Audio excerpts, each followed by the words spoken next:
ब्राह्मी चन्दन बालिका भगवती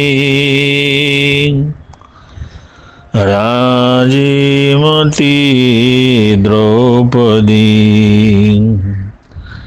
कौसल्या च मृगावती च शूलसा सीता सुभद्रा शिवा कुन्ती शीलवती नलश्यदयिता चूला प्रभावत्यकी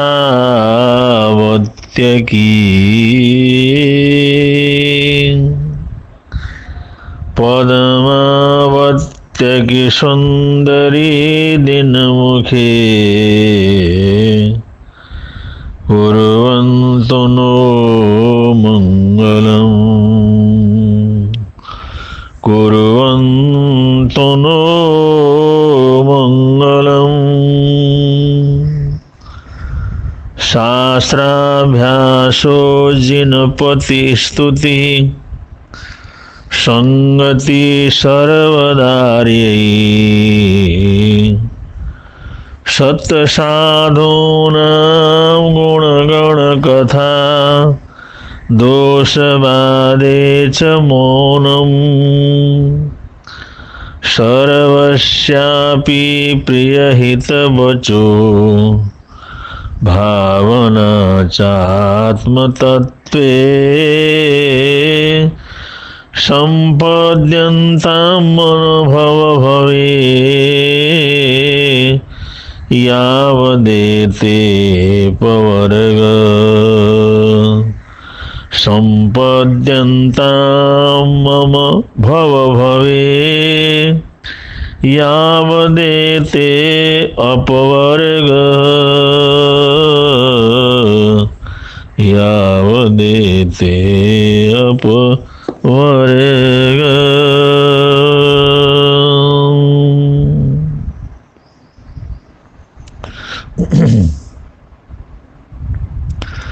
अंतर्राष्ट्रीय पर्यावरण दिवस की पावन वेला में संपूर्ण जगत को, जगत के निवासियों को, सभी राष्ट्र के सभी नागरिकों को पर्यावरण दिवस की पावन वेला में मंगल कामनाएं देते हैं, सद्भावनाएं देते हैं। और आप सब जो इस प्रसंग पर इससे जुड़े हैं, आप सबको भी हमारी हार्दिक मंगल कामनाएं हैं। पर्यावरण संरक्षण दिवस ये मानव मात्र का विशेष पर्व है। पूरी दुनिया का ग्लोबल ये कार्यक्रम है। सब लोगों ने सचेत होकर के पर्यावरण की रक्षा करने का प्रयत्न करना है और ये पूरे मानव जाति के लिए सबसे महत्वपूर्ण पर्व है। और इस पर्व को जितना ज़्यादा से ज़्यादा हम अपनाएं, ज़्यादा से ज़्यादा ध्यान रखें, ज़्यादा से ज़्यादा जागरूक रहें, उतना ही हम मानव जाति को सुदीर्घ सुख शांति प्रदान कर सकते हैं। पर्यावरण संरक्षण के अंदर पृथ्वी, जल, अग्नि, वायु, वन, जंगल, नदी, नालों, जलाशयों से के संरक्षण का कार्यक्रम आता है। इन सभी चीजों का संरक्षण करना पर्यावरण संरक्षण कहलाता है। और इस पर्यावरण संरक्षण को आधार बना करके सारे देश में ज़्यादा से ज़्यादा वृक्ष का रोपण हो, वन का संरक्षण हो। हरित क्रांति के साथ हर व्यक्ति जुड़े, ये बहुत आवश्यक है।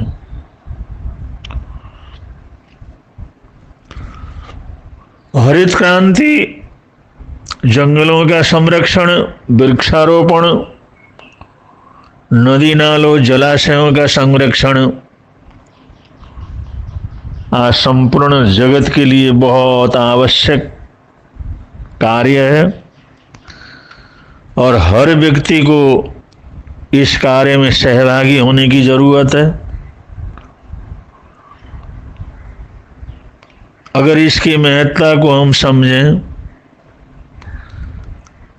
हमारे अड़ोसी पड़ोसी, हमारे ग्राम नगर देश राष्ट्र और अंतर्राष्ट्रीय सीमा पर जितना भी मानव समाज है, वो सब इस चीज को समझे तो हम सामूहिक रूप से पर्यावरण की रक्षा कर सकते हैं।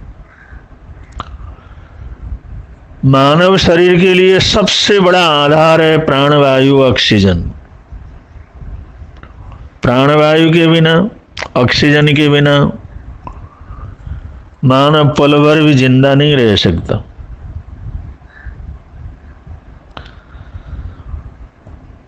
और ऐसे महत्वपूर्ण हर पल हर क्षण जिस ऑक्सीजन की जरूरत है और जिस प्राणवायु से, ऑक्सीजन से हमारे शरीर के सारे अंग प्रत्यंग काम करते हैं, वह प्राणवायु, वह ऑक्सीजन हमें पेड़ पौधों के द्वारा मिलता है, हरियाली से मिलता है। पेड़ ऑक्सीजन सृजन करते हैं और उस ऑक्सीजन की कितनी बड़ी जरूरत है कि हमारे शरीर का सबसे महत्वपूर्ण जो रक्त संचार व्यवस्था है, रक्त का शुद्धिकरण है, वो रक्त के शुद्धिकरण का सबसे बड़ा कार्य प्राणवायु ऑक्सीजन के माध्यम से होता है। इसलिए ऑक्सीजन सबसे बड़ी दवाई है, सबसे बड़ी औषधि है, सबसे महत्वपूर्ण भोजन है और सबसे अधिक महत्वपूर्ण आवश्यकता है। और इस आवश्यकता को हमारे पेड़ पौधे पूरा करते हैं।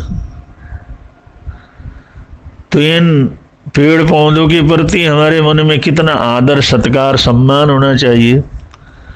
हरियाली के प्रति कृतज्ञता होनी चाहिए और पेड़ों के संरक्षण के प्रति कितनी संवेदनशीलता रहनी चाहिए, यह आप लोग स्वयं अनुमान लगा सकते हैं। हमें पेड़ पौधों को देख करके हार्दिक प्रसन्नता होनी चाहिए, क्योंकि हमारे जीवन के सहारे वो हैं। उनके ही छोड़े हुए ऑक्सीजन के माध्यम से हम लोग जीते हैं।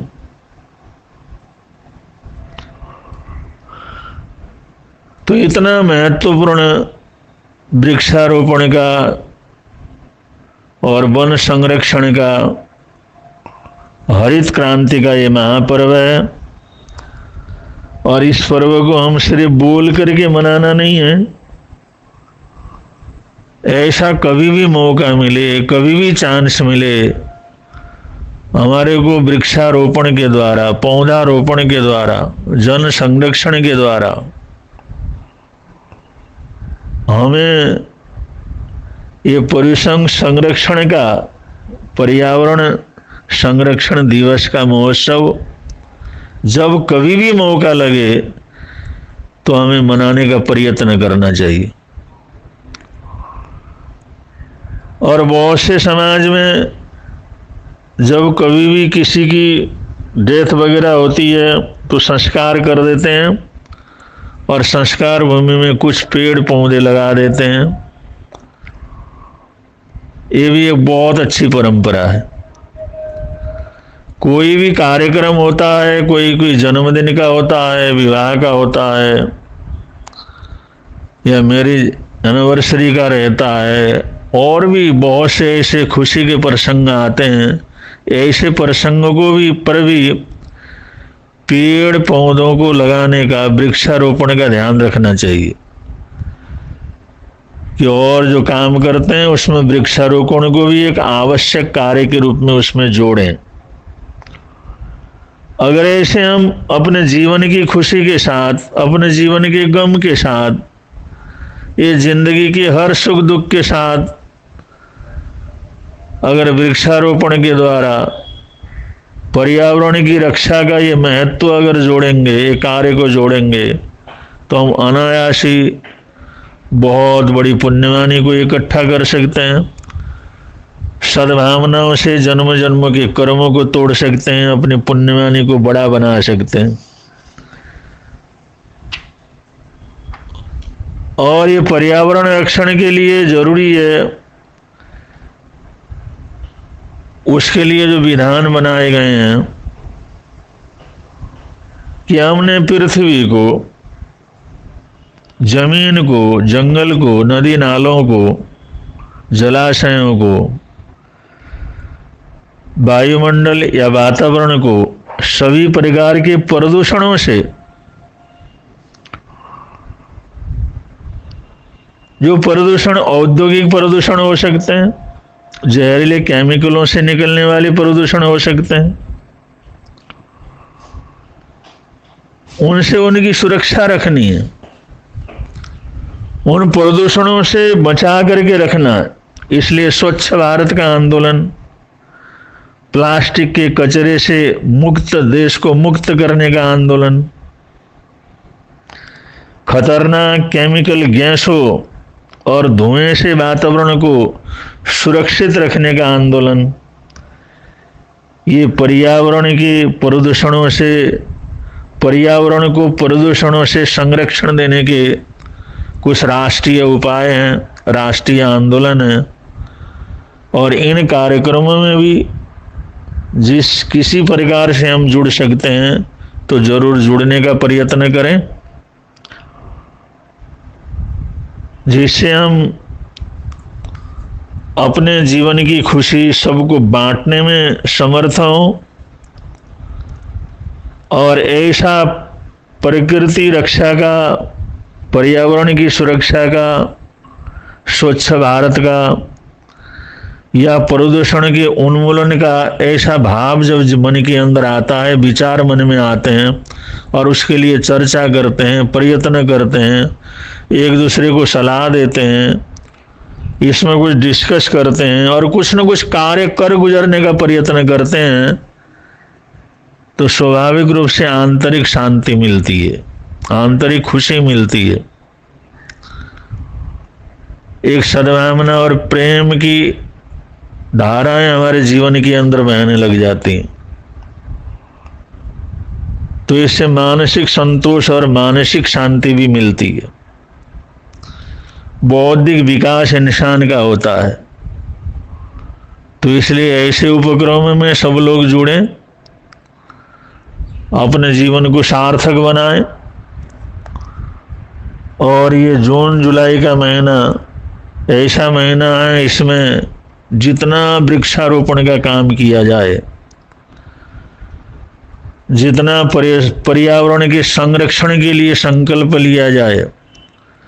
और ये एक अद्भुत चीज ये है कि वृक्षारोपण ही सारे का आधार है। सूर्य के प्रकाश को मेंटेन करने के लिए, ऋतु मेंटेन करने के लिए, बुरी हवाओं से अपने आप को बचाने के लिए, बुरी जो है ये प्रदूषणिक चीजों से वातावरण को मुक्त रखने के लिए, जल संरक्षण के लिए, बादलों के आकर्षण के लिए, समय समय पर बादल बरसें उसके लिए। ये ऐसा मंत्र है वृक्षारोपण का। एक वृक्षारोपण से हम सारे के सारे पर्यावरण संबंधी कार्यों को संपन्न कर सकते हैं।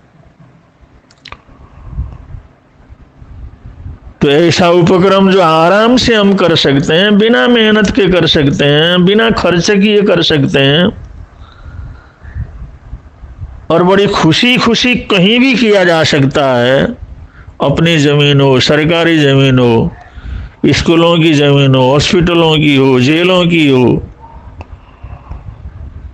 या पुलिस और सेना की जो है जमीन वगैरह हो, कहीं पर भी वैसे जंगल हो, पहाड़ हो, उबड़ खाबड़ कोई भी एरिया हो, कोई नदी नाले का किनारा हो, खेत खलियान हो, या मकान बंगले वगैरह हो, बगीचे हो, छोटे छोटे पार्क हो, कहीं पर भी ऐसा सोचने की जरूरत नहीं वे अपनी जमीन नहीं है तो हम वृक्षारोपण कहाँ करें। कहीं भी जमीन मिले वहां पर कर सकते हैं, क्योंकि वहां से भी प्राणवायु हमारे पास आता जाता है। इसको रोकने का कोई रास्ता नहीं है। जहां भी जगह मिले, जहां भी जमीन मिले, जहां भी खाली जमीन हमारे को उपलब्ध हो, जहां भी हम वृक्षारोपण कर सकते हैं, वहां कर गुजरने का प्रयत्न करना चाहिए। अगर ऐसा भाव और ऐसी उदारता और ऐसे परिश्रमशील होकर के अगर हम थोड़ा सा आगे बढ़ने का प्रयत्न करेंगे, तो आप लोग अपने प्रयत्न का कितना अच्छा परिणाम सामने आता है। और वो वृक्ष जब बड़े होते हैं तो हमारे को कितनी खुशी और प्रसन्नता प्रदान करते हैं। या अपने जीवन में ही इस कार्य की खुशी का, सुख का अनुभव कर सकते हैं। और ये पुण्यवानी जन्मों जन्मों तक आपके साथ बने रहने वाली पुण्यवानी होती है। तो ऐसे पुण्यवानी के कार्य में जरूर हम लोगों ने शरीक होकर के आगे बढ़ना है। ऐसा करेंगे तो यहाँ भी आनंद रहेगा, प्रभव के अंदर भी आनंद रहेगा। इन्हीं हार्दिक हार्दिक मंगल कामनाओं के साथ, सद्भावनाओं के साथ आप सबको मंगल कामनाएं देते हुए बोलिए भगवान महावीर स्वामी की जय।